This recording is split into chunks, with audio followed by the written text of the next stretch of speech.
첫 번째 연자인 이종구 교수를 소개하도록 하겠습니다. 이종구 교수님은 서울의대를 졸업하셨고 가정의학 전문의를 취득하고 또 의료관리학 박사를 취득했습니다. 질병관리본부장까지 역임한 후에 다시 서울의대 교수로 들어와서 정년까지 했습니다. 그런 학술적인 면과 또는 행정적인 면까지 다 두루 섭렵한 전문가로서 오늘 주제 발표를 해 주시겠습니다. 네, 부탁드립니다. 예, 방금 소개받은 의학칼리먼의 이종구입니다. 제가 맡은 주제는 이제 보건의료 체계의 거버넌스를 서스테이너블하게 가져가기 위한 방안들이 뭘까라는 것을 지금 많은 의문들이 있는데 그 의문들에 답하면서 좀 생각해 보기로 하겠습니다. 이 내용들은 주로 이제 칼리먼의 포럼하고 내부 워크샵 자료를 인용했다는 말씀을 드립니다. 그 미래를 준비하는 건 매우 중요하죠. 우리 코로나가 잘 준비됐다고 합니다. 그래서 유럽보다 훨씬 더 사망률이 낮은 것으로 보이고 또 초기 혼란 없이 잘 대응한 것으로 알려져 있습니다. 지난 9월 24일에 그 테드로스가 하루에 사망자가 10,000명 미만으로 줄어들자 팬데믹을 끝낼 좋은 위치를 확보했노라 하면서도 아직은 아니다라는 말을 했습니다. 그렇지만 끝이 보인다라고 그랬죠. 함께 노력하면 해결할 수 있다. 그러면서 대체적으로 이제 6가지 기존의 정책을 다시 확인했습니다. 예방접종이 중요하다. 그리고 테스트 앤드 컨택트 트레이스가 중요하고 또 1차 의료 중심의 헬스 시스템 스트렝스닝 중요하고 서지에 대한 대비를 해야 되고 감염 예방과 통제가 중요하고 그다음에 마지막으로는 이제 커뮤니케이션이 중요하다고 얘기를 한 바 있습니다. 저는 동의를 합니다. 그럼에도 앞으로 우리가 좀 생각해야 될 생각은 전반적으로 지금 이 상황에서부터 미래를 위해서 우리가 배우는 그런 것으로 생각을 해야 될 것 같습니다. 우리의 골은 모든 사람에게 건강이라는 것을 제공하기 위해서 과거서부터 배우고 함께 노력해서 미래를 개척하자, 이런 뜻에서 두 분의 얘기를 제가 소개했다고 말씀을 드리겠습니다. 저의 물음들, 그동안의 물음들은 이제 앞으로 디즈 X에 대한 것들이 어떻게 전개될지를 생각해 보는데, 그에 앞서서 몇몇 나라의 회고록을 좀 찾아보는 게 좋을 것 같습니다. 그런 다음에 초기에 우리가 응급대응이 제대로 된 것 같은가, 그 다음에 결국 이제 비약물적 그 대처를 하게 될 수뿐이 없었을 때 이를 서스테이너블하게 가져가려면 결국 이제 제도화가 필요하겠죠. 그런 제도가 제대로 됐는지, 그 다음에 예방접종에 대한 정확한 이해가 좀 필요할 것 같습니다. 그리고 이와 더불어서 우리의 보건의료 체계에 대한 방향성을 어떻게 가져가는 게 좋을지, 저는 이제 단순히 논의의 출발점을 제시하는 게 좋을 것 같습니다. 세세한 내용들은 이제 토론자들께서 더 얘기해 주실 거고, 또 저에 이어서 발표하시는 분들이 더 좋은 얘기를 해 주실 것으로 봅니다. 그리고 마지막으로는 이제 제일 중요한 것들 중에 하나가 우리 시스템 중에서 합리적인 의사결정을 위한 또 전문가의 역할이 뭔가라는 고민들을 해야 될 것 같습니다. 정권이 바뀌자마자 정치 방역이다 이런 말들을 하는 것이 과연 맞는 것인지, 그러지 않으려면 전문가들이 과연 어떤 역할을 해야 되는지 이런 반성을 해야 될 것 같습니다. 미국 CDC가 최근에 이제 자료를 내면서 과거 잘못을 이제 인정하고 앞으로 이런 실수를 하지 말자고 한 내용들을 5개로 정리를 했습니다. 더 신속하게 과학과 자료를 공유하고 과학을 어떻게 실무적인 정책으로 트랜슬레이션 시키고 소통을 잘하고, 그다음에 인력을 어떻게 구비하며 그다음에 파트너십을 형성한 다른 기관과 조직과 파트너십을 형성하기 위해서 조직 개편을 얘기하고 있는 것을 보면서 국민들에 대한 반성의 첫 출발은 아마 아카데미아가 아니고 자기네들이 국민을 위한 서비스 기관이라는 것을 강조하는 것 같습니다. 한편 우리와 같은 IOM에서는 2년간의 자료를 이제 정리해서 낸 것 같습니다. 대체적으로 9개 이제 주제를 정리를 했는데 내용을 정리해 보면은 환자, 가족, 지역사회 중심의 의료 체계가 되도록 하는 것이 좋고, 이런 과정 속에서 의사들이 번아웃되고 또 의사들의 돌봄을 제대로 해야 될 것이 아니냐, 이런 얘기가 있었고, 그 다음에 임상과 공중보건 의과학을 어떻게 지원할 거며, 디지털 헬스, 그 다음에 이제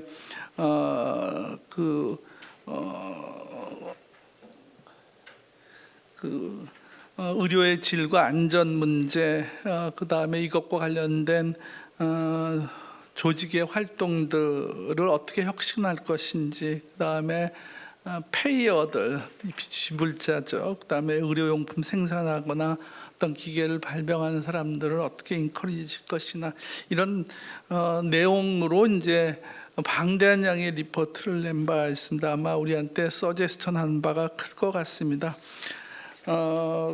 한편 이제 호주 잘했다고 알려져 있는 나라입니다. 대체로 우리하고 비슷한 고민들을 했었던 것 같습니다.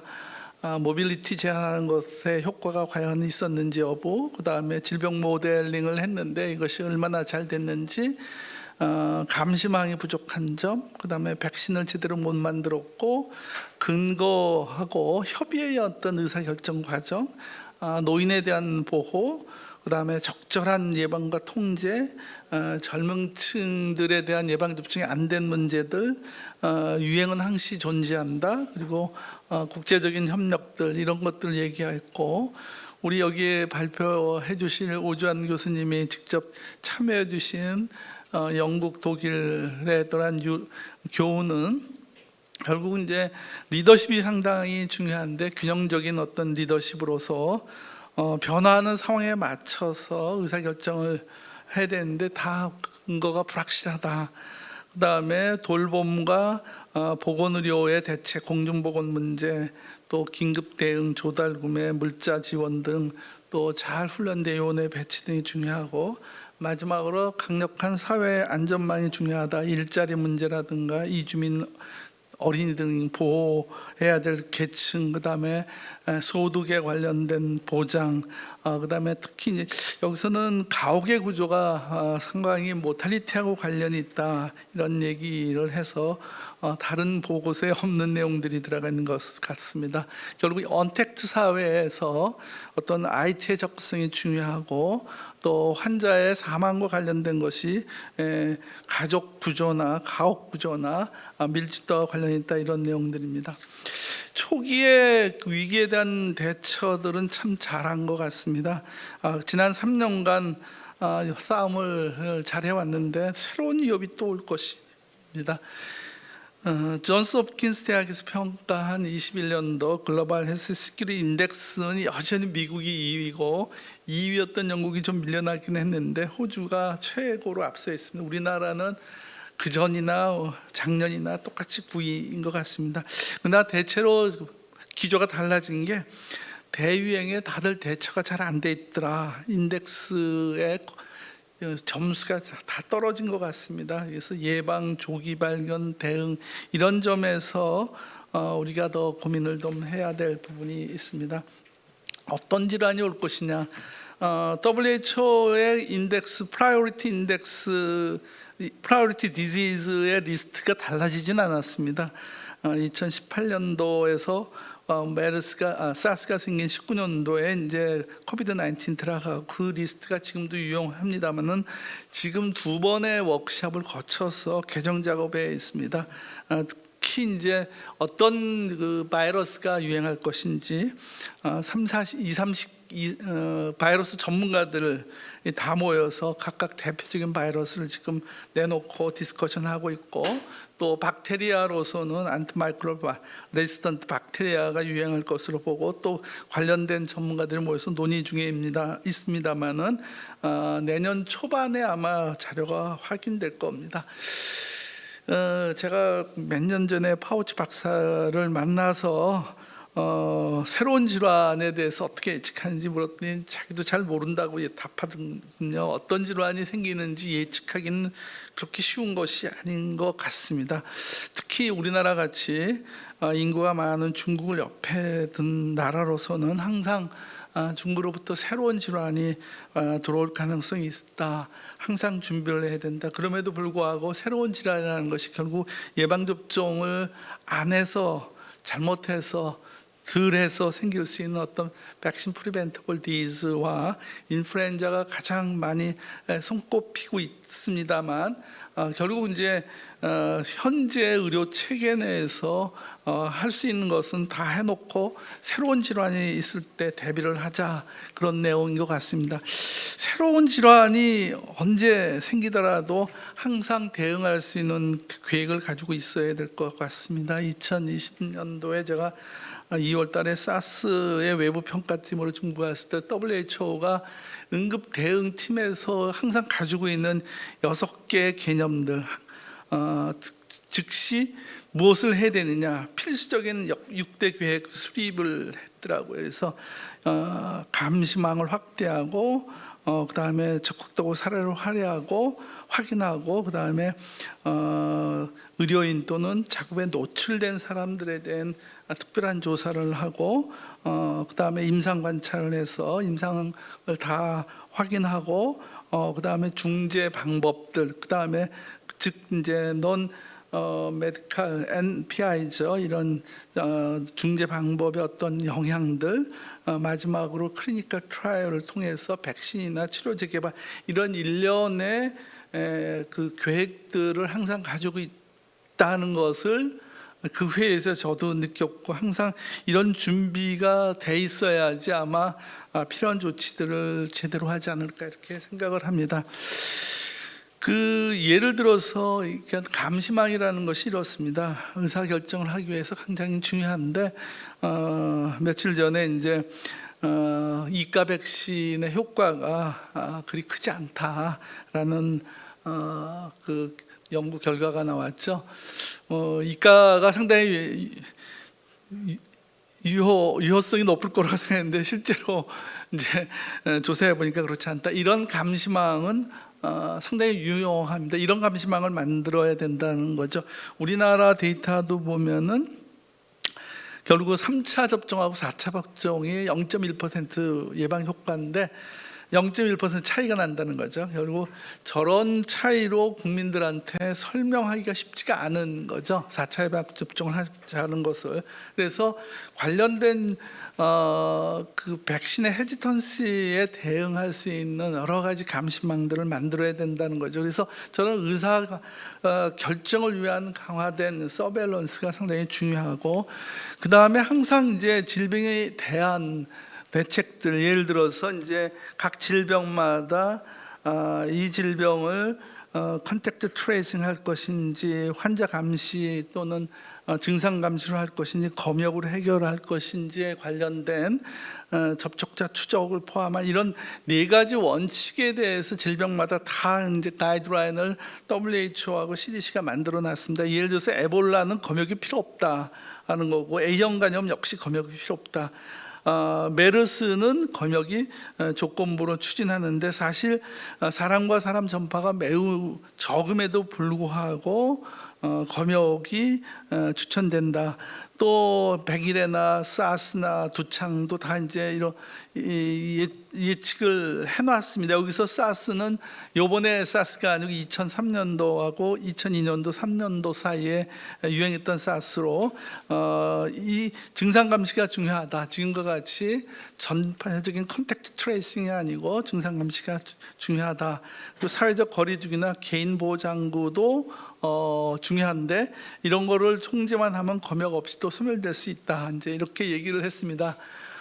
상황이 다르죠. 맨 밑에 DDX에서 위중도가 클 경우는 아마도 접촉자 추적을 해야 될 거고 R 값이 1보다 큰 경우에는 아마 환자 격리와 검역 제도가 큰 효과가 있을 것입니다. 증상 감시 R 값이 R0 값이 1보다 작으면 증상 감시마도 효과적인데 저런 것을 결정하기 위한 가이드라인들 이런 것들이 항상 준비가 돼 있어야 된다는 거죠. 우리가 그동안에 이 코로나의 경우 TTIQ 컨택트 트레이싱 아이솔레이션 쿼런틴 테스트 이걸 이제 정리하면 TTIQ인데 아마도 이제 코로나의 경우는 이것을 예를 들어서 IT를 이용해서라도 한 70% 정도까지만 유지를 한다면은 R 값을 1 미만으로 떨어뜨릴 수 있다라고 합니다. 그래서 결국 증상 발현 전에 균 배출기가 있는 질환들은 사실은 이제 오른쪽이죠. 이 슬라이드에 의하면 일찍서부터 이제 쿼런틴을 해야 되는 거고 왼쪽 슬라이드면 이제 접촉자들을 놓쳤을 경우에 얼마 후에 환자가 생기는지 거기에 따라서 2차, 3차, 4차적으로 환자가 얼마나 많이 발생할 것인지에 대한 시뮬레이션한 결과입니다. 그래서 저런 것들을 보면은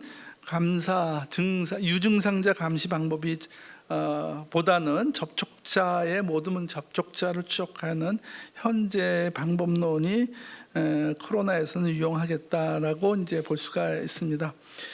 우리나라의 초기 대응은 아시다시피 이제 TTIQ를 잘 활용해서 검사 실적이 좋음에 따라서 이제 좋았죠. 제프리 sak스가 이제 유엔에 보고할 때 잘해보면 미국이나 독일에 비해서 초기의 검사 실적이 좋아서 우리가 초기의 사망률을 줄일 수 있었다 그러고 란셋에서는 초기의 강력한 억제 정책과 대응으로 GDP로서도 좋고 방역의 엄격성은 오히려 록다운을 해서 푼 나라보다 좋은 것으로 나오고 있습니다. 그런 것들이 초기 대응이라 하면은 지역사회 전파가 시작되면서부터 지역 전파 전이라도 이제 저희가 비약물적 대응을 위한 조치들을 해야 되는데 우리나라의 조치는 이제 트랙 1에 해당됩니다. 대체로 서지 전에 맞춤형 대응을 해서 포커스드 트레이싱을 주로 했었죠. 그렇지만 지역사회 전파가 일어난 다음에 트레이스 2로 갔는데 사실은 거의 우리나라는 전반적인 어떤 록다운, 셧다운을 하지 않고 일의 변형, 그러니까 트랙 1의 변형으로 이제 했습니다. 즉 다시 말해서 모빌리티를 통제하지 않으면서 대체로 집회를 금지하고 학교 문을 닫고 직장을 닫거나 레스토랑에 가는 사람 수를 줄이는 이런 정책으로 지금까지 이제 해 왔었던 것 같습니다. 이 내용들은 주로 이제 우리 서태평양 지역 사무소, WHO 사무소, WPRO에서 개발해서 아마 홍콩에 있는 보건대학원에서 같이 이제 만든 것 같은데 이 각 조치들 직장이나 학교를 닫다든가 공중 장소에서 행사를 줄이거나 여행을 제한하든가 이런 것들이 알값을 줄이는 방법인데 그 효과성과 사회적 어떤 비용들 또 수용성을 예를 들어서 효과성과 수용성의 V자를 다 더하고 그 다음에 사회적 비용의 X를 빼면 예를 들어서 V가 많으면은 시행하고 X가 많으면 시행하지 않고 이런 식으로 이제 이론적으로 정리를 했지만은 사실은 이제 여기에 대한 정확한 평가는 아직 돼 있지는 않습니다. 어쨌든 이러한 그 비약물적 전략이 성공하려면은 결국은 법령이나 국민들을 설득하든가 장려금을 제공하든가 교육과 훈련을 하든가 어떤 모델을 제시하든가 이것이 잘 시행할 수 있는 환경을 마련하는 이런 전략들이 이제 필요합니다. 특히 손실보상 같은 경우 더욱더 이런 행태 변화에 상당히 중요한 조치라고 볼 수 있습니다. 백신이 중요하죠. 중증화 예방을 목표로 만들어졌습니다. 그렇지만 신속한 검사하고 트레이싱, 공중보건 조치 역시 중요한데 그 이유는 뒤에 말씀드리도록 하겠습니다. 메신저 RNA가 게임 체인저만은 충분한 것 같습니다. 이것은 아마도 미국에서 정부의 의지와 또 이를 민간에 전수하는 전략들, 그야말로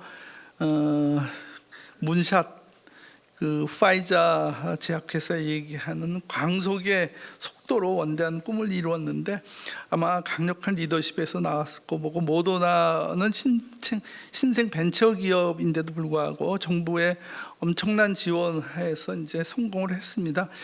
아마 이런 사례들은 쉽지 않지만은 우리나라가 앞으로 고민을 해야 될 부분이기도 할 겁니다. 그 이유는 이제 예방 접종이 가장 중요한 이제 정책 수단이기 때문이다. 코로나 70% 접종을 하면 허드 이뮤니티를 이룰 것이다 라는 소리를 수없이 들어왔죠. 근데 사실 이 말이 이제 허언이 됐는데, 허언이 될 거라고 사실 많은 사람들이 예측 못했습니다. 그러나 내용적으로 보면 이 백신 자체가 허드 이뮤니티를 조장하기 위해서 만들어진 백신이 아니고 중증화 예방을 위한 백신이었는데도 불구하고 사람들이 70% 맞히면은 자유로워질 수 있다 얘기한 것은 아마도 뭔가 많은 사람들이 실수를 한 것 같습니다. 바이러스의 어떤 면역 회피성, 변이, 또 웨이닝, 이런 것들에 대한 정확한 예측이 이루어지지 않았던 것 같습니다. 우리나라 상당히 높은 접종률을 부과하고 있음에도 불구하고 상당히 환자가 많이 발생하고 있습니다. 큰 이유는 아마 백신에 대한 효과가 지속이 4개월 미만 간다 그런 거죠. 걸린 사람도 또 걸리고, 자연감염도 역시 일정 시간 지나면 방어력을 상실하고 있습니다. 우리 조사에 의하면 98%가 항체를 가지고 있지만 여전히 감염자가 증가하고 있습니다. 위험 집단에 대한 추가 접종을 계절 인플루엔자와 같이 접종하는 정책을 추진하고 있는데, 그럼에도 불구하고 이제 시비어한 환자는 다소 적지만은 환자가 증가하고 있습니다. 두 가지 점에서 우리가 혼란이 있었던 것 같습니다. 백신을 주장하는 사람들은 백신 전략이 유효하다고 생각했고, 백신이 없을 때 록다운, 셧다운으로 이 통제하려는 사람은 자연 감염으로 이뮤니티를 높여서 이것을 종식시키자, 이런 발상을 하시던 분들도 있습니다. 과연 이 집단 면역, 둘 다 집단 면역입니다. 근데 둘 다 쉽지 않은 내용들이죠. 첫 번째에 노인 보호와 유행 퇴치를 노렸던 분들은 역시 실수를 했던 부분들은 이 허드 이뮤니티가 달성되지 않는다는 거죠. 두 번째로 허드 이뮤니티를 주장했던 분들도 바이러스 변이에 의해서 또 웨이닝 효과에 대해서 너무 과신을 했었던 것 같습니다. 이 자료는 우리 이제 오주환 선생님이 만든 자료이긴 합니다. 제가 갖다 썼는데, 초기에 예방 접종이 없었을 때 TTIQ만으로도 GDP나 사망률을 줄일 수 있었습니다. 근데 백신이 나오고 난 다음에 결국 이제 백신 효과가 없어졌다는 내용이죠. 그러면 TTIQ를 이제 없앴죠, 다들. 없애고 난 다음에 사망률과 GDP의 로스가 우리가 생각하는 거하고 반대 효과로 났는데, 그것에 대한 고민을 더 해야 될 것 같습니다. 그럼에도 불구하고 새로운 백신은 역시 메신저 백신, 새로운 질환이 생겼을 경우에 메신저 RNA 백신이 100일 안에 만들겠다고 지금 이제 G20에서 얘기를 합니다. 우리나라도 참고로 해야 될 내용들이 될 것 같습니다.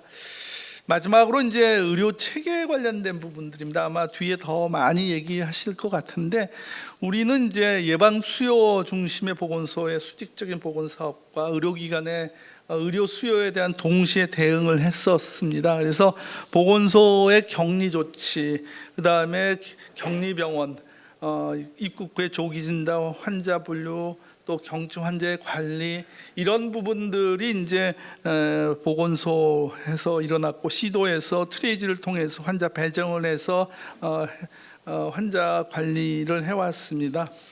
감염자죠, 주로 환자 관리보다는. 한편으로 중환자는 이제 환자 이송병원의 초기에 이제 어려움이 있었죠.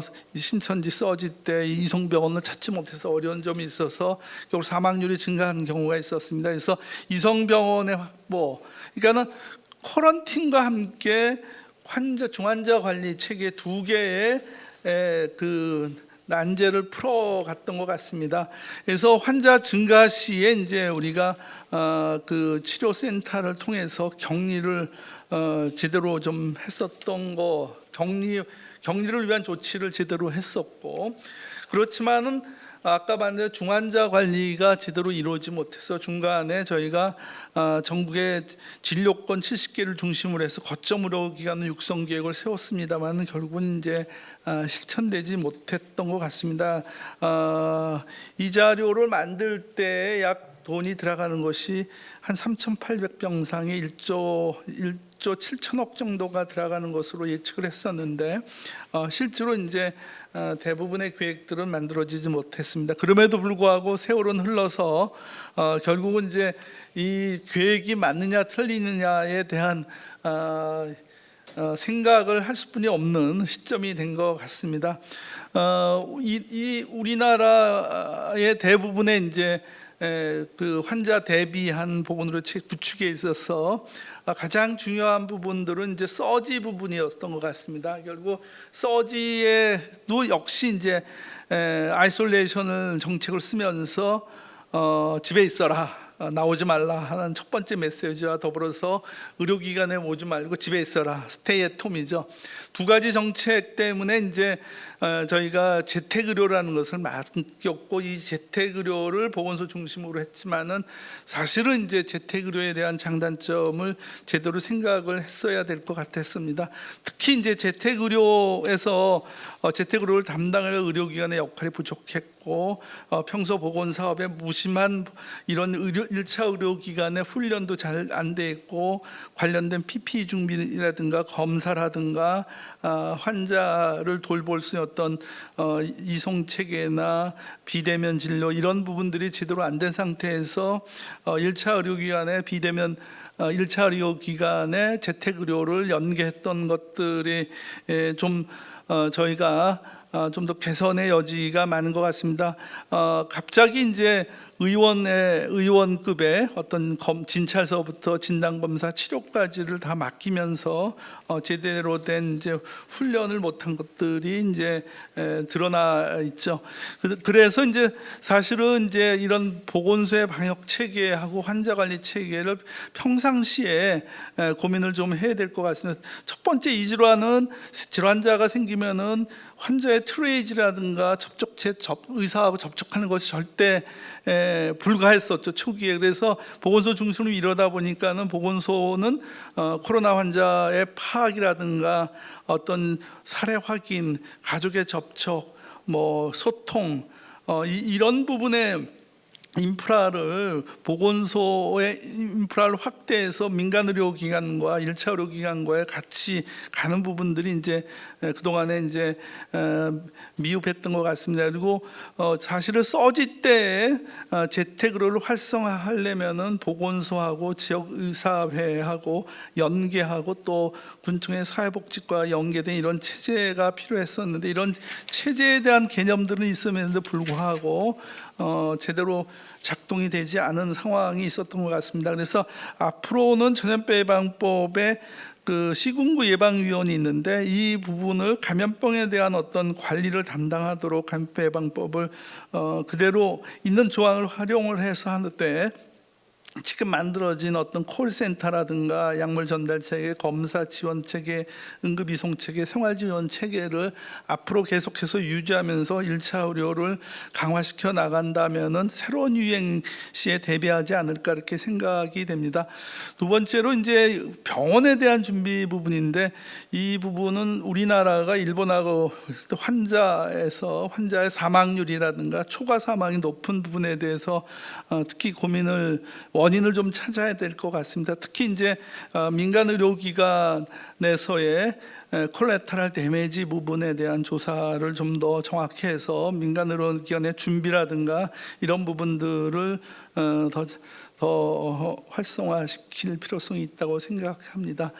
이거는 이제 마지막으로 이제 이런 재난이라는 것이 여러 가지 형태가 있는데, 미국은 전염병뿐만 아니고 허리케인이라든가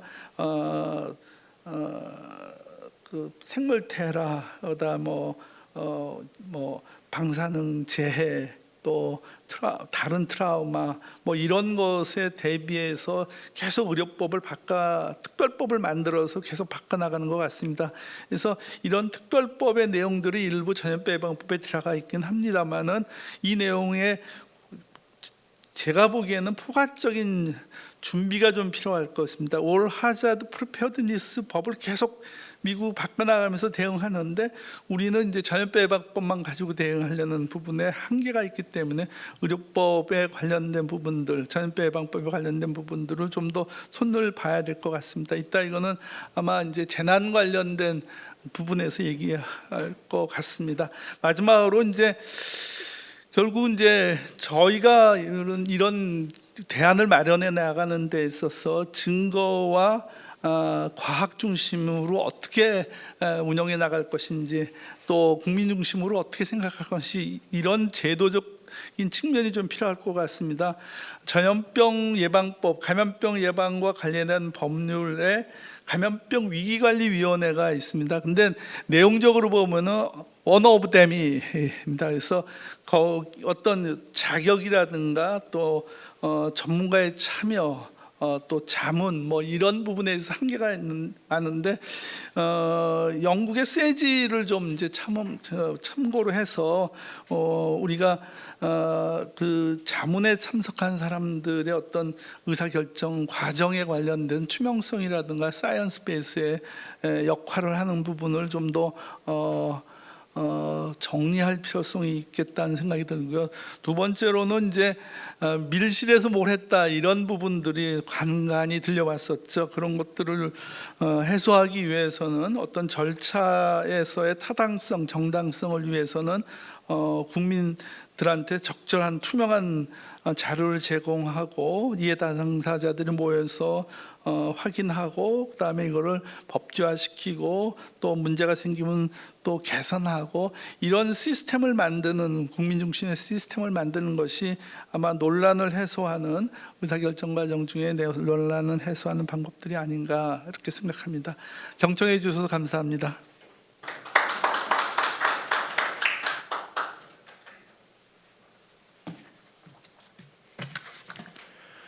네, 이종국 교수님 발표 감사합니다. 아주 향후 발생할 수 있는 디지즈 X에 대비한 보건의료 체계의 구축 방향에 대해서 굉장히 포괄적으로 잘 말씀해 주셨습니다.